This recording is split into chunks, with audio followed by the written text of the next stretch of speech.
పరిశుద్ధ నామంలో మీ అందరికీ వందనాలు తెలియపరుస్తున్నానండి. ఏ దినం దేవుని మాటను మనం ధ్యానం చేసుకుందాం.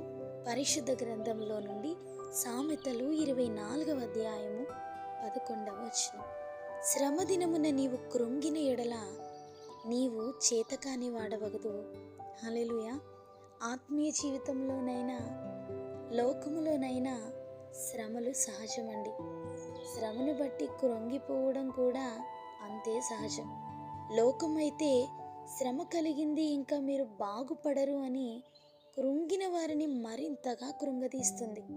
దేవుని బిడ్డలు లోకానికి వేరైన అనుభవం కలిగి ఉంటే అదే శ్రమలో బలముగా నిలబడగలుగుతాం.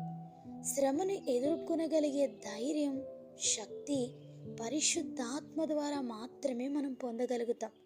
శ్రమల గుండా ప్రయాణము చేయబోతున్నటువంటి యాకోబును దేవుడు ముందుగానే దర్శించి, నేను నీకు తోడయుండి నీవు వెళ్ళు ప్రతి స్థలమందు నిన్ను కాపాడుతాను అని, నిన్ను విడువనని శ్రమలలో దేవుడు యాకోబునకు సమీపముగా చేరి మాట్లాడుతూ భద్రపరుస్తున్నారు.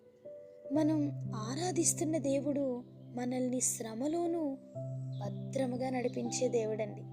నాటి భక్తులు మొదలుకొని నేటి మన తరముల వరకు ఆయన అద్భుతాలు, ఆశ్చర్యాలు శ్రమలలోనే ప్రత్యక్షపరచబడుతున్నాయి. శ్రమ కలుగుట నాకు మేలాయను అని భక్తుడు మాట్లాడుతున్నారు. ఎలాంటి పరిస్థితి అయినా, పోరాటమైనా కృంగిపోకండి. సహాయం చేసే దేవుని యందు నమ్మికయుంచి ఆయన వైపు చూడగలిగితే మనం లేవనెత్తబడతాం.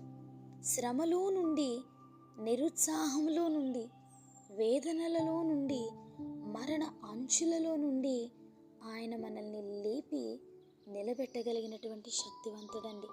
ఈ ఉదయకాల సమయంలో దేవుడు మనతో మాట్లాడుతున్నటువంటి ఈ మాట, అనారోగ్య పాలైపోయి కృంగిపోయిన పరిస్థితులు, అప్పుల బాధలతో నాకేంటి జీవితం అని రకరకాల పరిస్థితులను బట్టి శ్రమలను ఎదుర్కొనలేక బలహీనపరచబడుతున్న ప్రతి ఒక్కరితో దేవుడి దినాన్ని మాట్లాడుతూ, కృంగిపోకుండా ఆయన వైపు చూడగలిగితే, శ్రమ కాలములో విశ్వాసఘాతకుని ఆశ్రయించుట విరిగిన పళ్ళతోనూ కీలు వలసిన కాలుతోనూ సమానమని వాక్యం సెలవిస్తున్నట్టుగా, శ్రమలో మనకు సహాయం చేయవారి వైపు, మనకి ఏమాత్రము కూడా సహాయం చేయలేని వారి వైపు మనము తిరిగి వారిని అర్థించుట కంటే నిజముగా దేవుని సన్నిధిలో మోకరించి మన శ్రమ యావత్తు, మనము పడుతున్నటువంటి ప్రతి వేదనను, నిరుత్సాహాన్ని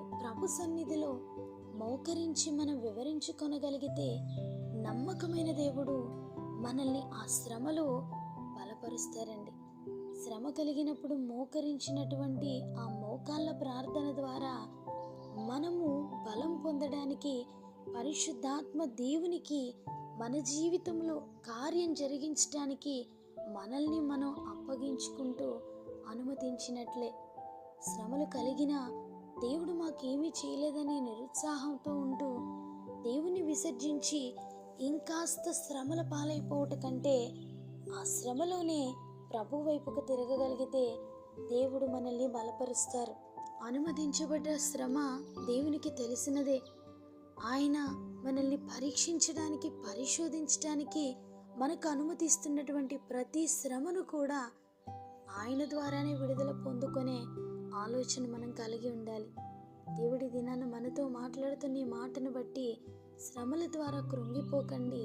ఇలాంటి శ్రమలు ఎవరు బ్రతకరు అనేటువంటి అపవాది ఆలోచనలను మన హృదయంలో బలపరుచుకొనకుండా, నా దేవునికి సమస్తము సాధ్యమే అనే వాక్యాన్ని ఉచ్చరిస్తూ, ఆయనకు అసాధ్యమైనది ఏదైనా కలదా అనే పూర్ణ విశ్వాసముతో ప్రభు పైన ఆశ పెట్టుకుంటే ఆయన మనల్ని శ్రమలో నడిపించి, బలపరిచి, నిలబెట్టి అనేకులకి సాక్షులుగా మనల్ని వాడుకుంటారు.